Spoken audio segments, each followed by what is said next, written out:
Hi எல்லாருக்குமே வணக்கம். இன்றைக்கான ஒரு செம்ம அப்டேட்டோடு வந்திருக்கேங்க வீரா சீரியலில். என்னன்னு பார்த்தீங்கன்னா, இப்போ ராமச்சந்திரன் வந்து அனாதை குழந்தைங்களுக்கு ஒரு ஆசிரமம் கட்டணும்னு அவங்களுக்கு ரொம்ப நாள் கனவா. அதுக்கேற்ற மாதிரி இன்றைக்கி ஒரு இடம் கூடி வந்திருக்கு. ஸோ நம்ம காலையில் 11 o'clock போய் சைன் போட போகிறோங்கிற மாதிரி வீட்டில் பேசிகிட்டே இருக்காங்க. அதுக்கேற்ற மாதிரி கண்மணி எல்லாமே கிளம்பி போகிறாங்க, ராகவன் எல்லாம் கிளம்பி போகிறாங்க. இங்கே பார்த்தீங்கன்னா நம்ம விஜய் சும்மா இல்லாமல் அவங்களுக்கு யாருக்கோ அதான் நம்ம எப்போவுமே தெரிஞ்ச மாதிரி அவங்க யாராச்சும் நல்லா இருந்தால் விஜய்க்கு பிடிச்சிடாதே.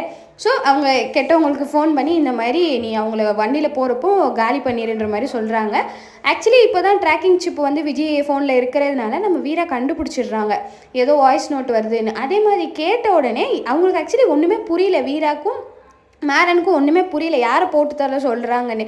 அங்கே பார்த்தீங்கன்னா மெயின் ரோட்டில் போயிட்டுருக்கிறப்போ ராகவனும் அப்புறம் கண்மணியும் போயிட்டுருக்கிறப்ப என்னாகுன்னு பார்த்தீங்கன்னா ஒரு பெரிய லாரி வந்து இடிக்க வருது. ராகவன் வந்து கண்மணியை கார்லேருந்து தள்ளி இப்போ வந்து கண்மணியை காப்பாற்றிடுறாங்க. ஆனால் அங்கே பார்த்தீங்கன்னா இப்போ வந்து ராகவனுக்கு வந்து அடிபட்டு மயக்கத்தில் இருக்காங்க. இது ஆக்சுவலி ஒரு செம்மையான ட்விஸ்ட்டுன்னே சொல்லலாம். விஜய் வந்து கெட்டது தான் பண்ணுறாங்க, ஆனால் நல்லதில் போய் முடியுது. எதுக்குன்னு பார்த்தீங்கன்னா இனி வந்து கண்மணி வந்து ராகவனை நல்லா புரிஞ்சிக்க வாய்ப்பு இருக்குது. ஏன்னு பார்த்தீங்கன்னா அவங்க உயிரை கொடுத்து இப்போ வந்து கண்மணியை உயிரை காப்பாற்றிருக்காங்க. அதனால் வந்து இனி வந்து கண்மணி மனசில் வந்து ஒரு சாஃப்ட் கார்னர் வந்து நம்ம ராகவன் மேலே வர ஆரம்பிக்கும். அதுக்குன்னு எப்போ பார்த்தாலும் நம்ம டைரக்டர் வந்து விஜயை தப்பிக்கிற மாதிரியே காட்டுறது வந்து நமக்கு கடுப்பாகுது. ஸோ சீக்கிரம் விஜய் மாட்டிக்கிட்டால் சூப்பராகவே இருக்கும்.